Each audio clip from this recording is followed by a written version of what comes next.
৪৯ ঘোড়া পাখিয়া ২ নং প্রাথমিক বিদ্যালয়ে এক আনন্দঘন বসন্ত উৎসব অনুষ্ঠিত হলো। প্রকৃতি যেন তার সব রং ঢেলে দিয়েছে বিদ্যালয় প্রাঙ্গণে। বিদ্যালয়ের প্রধান শিক্ষক দেবব্রত দাসের ঐকান্তিক প্রচেষ্টায় এই উৎসব এক নতুন মাত্রা পায়। সকল শিক্ষক শিক্ষিকাও অক্লান্তভাবে সহযোগিতা করেন। তাদের সম্মিলিত উদ্যোগে উৎসবটি সাফল্যমণ্ডিত হয়।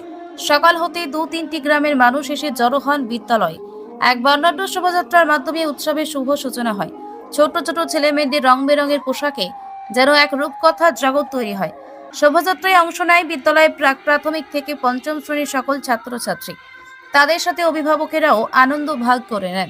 প্রধান শিক্ষক দেবব্রত দাস জানান, ছোট ছোট ছেলেমেয়েরা বিভিন্ন রঙের খেলায় মেতেছিল।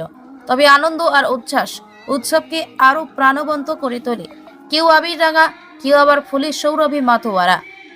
দিনভর নানা আয়োজন মুখরিত ছিল বিদ্যালয় প্রাঙ্গণ। নাচ, গান, আবৃত্তি সবকিছুতেই ছিল বসন্তের ছোঁয়া। অনুষ্ঠানে অংশগ্রহণকারীদের জন্য ছিল বিশেষ পুরস্কারের ব্যবস্থা। যারা ভালো পারফর্ম করেছে তাদের হাতে পুরস্কার তুলে দেওয়া হয়। এই স্বীকৃতি তাদের আরো উৎসাহিত করবে। বিদ্যালয় কর্তৃপক্ষ একটি ট্যালেন্ট সার্চ পরীক্ষার আয়োজন করে। পরীক্ষায় উত্তীর্ণ ছাত্রছাত্রীদের আর্থিক পুরস্কার দেওয়া হয়। প্রথম স্থান আধিকারিককে 200 টাকা ও দ্বিতীয় স্থান অধিকারীকে 100 টাকা দেওয়া হয়। এই ছোট পুরস্কার তাদের মেধা বিকাশে সহায়ক হবে। বসন্ত উৎসব উপলক্ষে স্থানীয় বাসিন্দাদের মধ্যে ব্যাপক উৎসাহ দেখা যায়। দূর দূরান্ত থেকে বহু মানুষ বিদ্যালয় চত্বরে ভিড় করে। সকলের মনে একটাই আশা, নতুন বছর যেন সবার জীবনে সুখ আর সমৃদ্ধি নিয়ে আসে। উৎসব শেষে সবার মুখে ছিল হাসি আর আনন্দের ছাপ। আজকে ছিল বিদ্যালয়ের পক্ষ থেকে বসন্ত উৎসব। বিগত 6 বছর ধরে আমরা প্রতি বছরের ন্যায় এই বছরও বিদ্যালয়ের পক্ষ থেকে আমরা বসন্ত উৎসব পালন করলাম। যেহেতু এবার উচ্চ মাধ্যমিক পরীক্ষাটা ছিল, যার জন্যে আমরা একটু পিছিয়ে বসন্ত উৎসবটা পালন করেছি। হোলির আগে করলে হয়তো ভালো হতো, কিন্তু যেহেতু উচ্চ মাধ্যমিক পরীক্ষা তাই আমরা পিছিয়ে দিয়েছি। আজকে মূলত বসন্ত উৎসবই ছিল, এবং সব থেকে গুরুত্বপূর্ণ যেটা ছিল, গত বছরের যে ট্যালেন্ট সার্চ পরীক্ষা হয়েছিল আমাদের বিদ্যালয় থেকে, মোট 48 জন পরীক্ষা দিয়েছিল।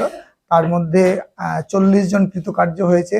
সর্বোচ্চ 85 নাম্বার, একজন পেয়েছে 84 নাম্বার, মানে তারা এক্সট্রা পুরস্কার পেয়েছে 100 টাকা করে। আবার C+ যারা পেয়েছে তারাও আবার এক্সট্রা একটা করে ডিকশনারিও পেয়েছে। অত্যন্ত উচ্ছ্বসিত আমরা এবং ছাত্রছাত্রী সঙ্গে তাদের গার্জেনরা, এত ভালো একটা পরীক্ষায় ভালো তারা ফল করেছে বলে। কতগুলো গ্রাম ঘুরলেন?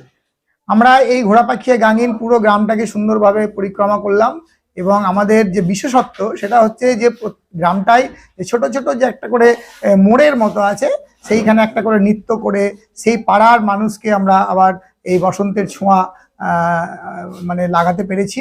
এবং এটা প্রতি বছরই আমরা করে থাকি, এবং পুরো ঘুরে তারপরে আমরা বিদ্যালয়ে আবার কিছু নৃত্য থাকে, এবং তারপরেই আমাদের সেই যে ট্যালেন্ট সার্চ পরীক্ষার পুরস্কার সেটা আমরা বিতরণ করলাম। অনেক গার্জেনও দেখলাম। হ্যাঁ, প্রচুর গার্জেন এসেছিল, এবং গার্জেন পুরো আমাদের র্যালির সঙ্গে হেঁটেছে। সব থেকে বড় কথা যে আমাদের যে শোভাযাত্রাটা বেরিয়েছিল সেখানে অনেক গার্জেন আমাদের সঙ্গে হেঁটেছে। কি বার্তা দেবেন? এই রঙের উৎসব মানুষের মনকে রাঙিয়ে দিয়ে যাক, তাদের মন ভালো থাক, তারা সুস্থ থাকুক, তাদের শিশুরা যাতে আনন্দের সঙ্গে পড়াশোনা করতে পারে, এবং বিদ্যালয় তার বাইরে নয়। বিদ্যালয়ের আঙ্গিকে, বিদ্যালয়ের যে ভাবনা চিন্তা, সেটা যেন আমরা পুরো গ্রামে ছড়িয়ে দিতে পারি।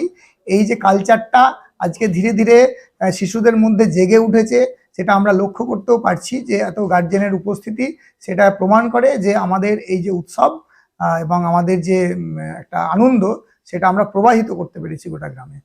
একদিকে লক্ষ্য করলাম গানের সঙ্গে সঙ্গে ডান্স, অন্যদিকে অপর দিকে লক্ষ্য করলাম পড়াশোনার ভিত্তিতে রেজাল্ট। শিক্ষার সঙ্গে সংস্কৃতি একটা অত্যন্ত গুরুত্বপূর্ণ বিষয়। যদি একটা মানুষ শুধু শিক্ষাকে নিয়ে এগোবে মনে করে, তো শিক্ষা তো একটা একক জিনিস নয়, তার মধ্যে সংস্কৃতি যুক্ত আছে, তার মধ্যে মূল্যবোধ যুক্ত আছে, তার মধ্যে নৈতিকতা যুক্ত আছে। সমস্ত বিষয়কে নিয়েই হচ্ছে আমাদের শিক্ষা। তো এই সংস্কৃতি, এই যে বসন্ত উৎসবের যে সংস্কৃতিটা, সেটা মনে হয় যেন ছেড়ে দিলে শিক্ষাটা পরিপূর্ণতা পাবে না, এবং মানুষকে যে জাগরিত করা যে শিক্ষার সঙ্গে এগুলো প্রয়োজন, সেই বার্তাটা কিন্তু আমরা গ্রামের মানুষকে দিতে চাইছি। গার্জেনদের কাছ থেকে কি ফিডব্যাক পেলেন? গার্জেনদের ফিডব্যাক খুব ভালো, তারা খুব উৎসাহিত, খুব আনন্দিত, এবং একদম লাস্টে তারা যেভাবে গার্জেন সহ ছাত্রছাত্রী সবাই মিলে যে নাচ করলো এবং দোল খেললো, সত্যি খুব অভাবনীয়, খুব সুন্দর একটা বিষয়। আগামী দিনে কি পরিকল্পনা করবেন ভাবছেন? এটা পরিকল্পনার কিছু আমাদের বিষয়ই নেই, এটা আমাদের প্রতি বছরের একটা কি বলবো বার্ষিক একটা অনুষ্ঠানের মধ্যেই পড়ে। সুতরাং পরিকল্পনা আমাদের আগেকার থেকে করার কোনো দরকার নেই। সামনেবার যখন আবার এই সময়টা আসবে, বসন্ত উৎসব আবার হবে, আবার সবাইকে নিয়ে আমাদের এই রঙের উৎসবে আমরা রঙিন হব, এই আশা আমরা রাখছি। আপনার নাম? আমার নাম দেবব্রত দাস, প্রধান শিক্ষক ৪৯ ঘোড়াপাখিয়া প্রাথমিক বিদ্যালয়।